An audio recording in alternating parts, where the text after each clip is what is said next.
Siapa ayo yang kemarin melihat proses pemotongan hewan kurban? Pastinya di daerah kalian masing-masing ada hewan ternak sapi berukuran besar kan? Semakin tahun kebutuhan akan hewan ternak sapi selalu meningkat. Sedangkan stok hewan sapi lokal tidak mampu mengimbangi tingginya permintaan hewan ternak sapi. Makanya tidak heran banyak peternak dan pedagang sapi mendatangkan sapi dari luar negeri seperti jenis simental dan limosin yang berharga sampai puluhan juta rupiah loh. Tapi tenang saja, sekarang kurangnya stok sapi lokal berkualitas lambat laun mulai teratasi.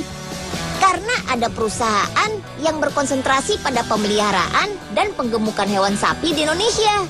Salah satunya PT Agrofauna Kertosari. Lokasinya ada di daerah Mojokerto, Jawa Timur. Sapi-sapinya berasal dari peternak lokal di seluruh penjuru Nusantara.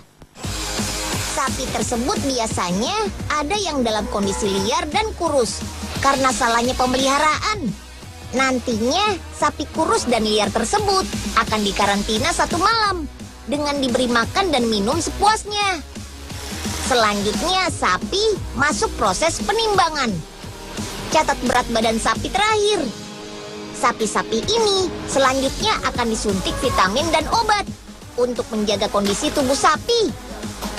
Selain sambil diobati, petugas juga akan merendam kaki sapi di air antibiotik supaya kaki sapi terbebas dari kuman dan bakteri. Mbul, ayo dorong Mbul. Punya udah narik udah nih. Dorong, Nyil. Sapinya liar banget. Berat banget sapinya. Gak mau jalan-jalan. Dorong terus Mbul. Aduh. Hati-hati Ayo ya Mbul. sapi, jalan. Ya, lari deh sapinya. Aduh. Ayo Mbul, kejar. Oke, saatnya sapi mandi. Semprot. Sambil menyemprot, cek apakah ada luka dari permukaan kulit sapi. Sudah diberi vitamin dan obat, dan sudah mandi, sekarang saatnya potong kuku deh. Potong kuku sapi agar tidak ada kotoran yang terselip di sela-sela antara kuku dan kaki sapi. Karena kalau busuk bisa menimbulkan bakteri dan penyakit. Selanjutnya, sapi-sapi yang didapat dari masyarakat tersebut dipelihara selama 120 hari. Selama 120 hari, petugas yang terdiri dari dokter hewan juga memeriksa kesehatan setiap sapi loh. Mereka harus memastikan sapi-sapi yang berada di agrofauna ini bebas dari penyakit dan stres. Karena hal tersebut akan berpengaruh pada kualitas dagingnya. Selain itu, pola gizi makanan sapi juga terjaga loh. Tidak hanya makanan tanaman hijau-hijauan seperti rumput dan tebu saja, tapi juga memberi makanan konsentrat sehingga sapi semakin besar dan berat. Konsentrat dibuat sendiri dengan campuran berbagai macam bahan seperti ampas sawit, ampas tapioka, dedak, kulit kacang, dan masih banyak lagi. Totalnya ada 23 macam. Wah.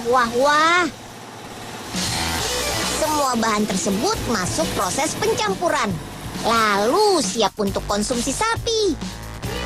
Konsentrat ini sendiri menghasilkan sekitar 13% protein loh.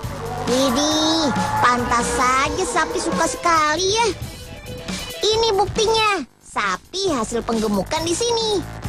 Wow, kita berada di kandang Big Bull nih. Kandang ini berisi sapi hasil persilangan dan sapi impor yang sudah digemukkan. Seperti sapi jenis simental ini nih, yang memiliki berat hampir 1,3 ton. Penggemukannya dilakukan selama 3 tahun loh. Widih, besar sekali ya. Bisa buat 1 desa tuh dagingnya. Widih, sapi siapa tuh?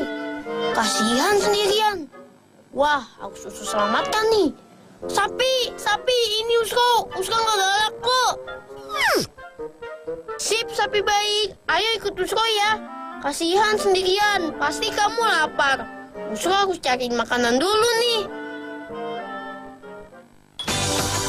Selain penggemukan sapi, pabrik yang memelihara ribuan sapi ini juga melakukan persilangan sapi. Fungsinya untuk mendapatkan sapi-sapi yang berkualitas. Caranya dengan persilangan alami dan persilangan buatan.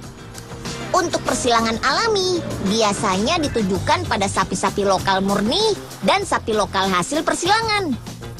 Sedangkan persilangan buatan dilakukan dengan menyuntikkan benih sapi berkualitas ke dalam rahim sapi betina berkualitas juga. Benih sapi yang disuntikan bisa lokal ataupun hasil silang. Tunggu selama 2 bulan untuk tahu berhasil atau tidaknya. Jika sapi betina berubah fisik dan rahimnya, maka bisa jadi persilangan berhasil. Ini dia, sapi-sapi yang masih berusia 1 minggu. Sapi-sapi tersebut masih bersama induknya. Nantinya setelah berumur 1,5 sampai 2 bulan, sapi akan dipindahkan dari induknya. Sapi-sapi akan digemukkan dan dikawin silang. Sapi yang sudah memiliki berat ideal bisa ditangkarkan kembali. Atau bisa juga dijual seperti saat momen Idul Adha seperti ini. Dari yang harganya 10 juta hingga ratusan juta, ludes terjual. Wah, luar biasa ya. Loh, itu dia sapinya. Sro, sapi baru ya, Sro? Iya, Nyil. Tadi nemu di kebun. Kasihan tahu Nyil. Tadi dia kelaparan. Wah, berarti bener nih. Sapi ini tadi sapi milik masjid, Sro. Oh, begitu, Tadi Nyil. lepas saat Unyil dan Embul bawa ke Wah, masjid. kalau begitu kita balikin saja. Lagian Usro juga bingung nggak punya kandangnya. Ya sudah, sekarang bantuin Unyil ya. Oke, Nyil. Ayo sapi, kita let's go. Ayo Sro, dorong. Ih, Hmm.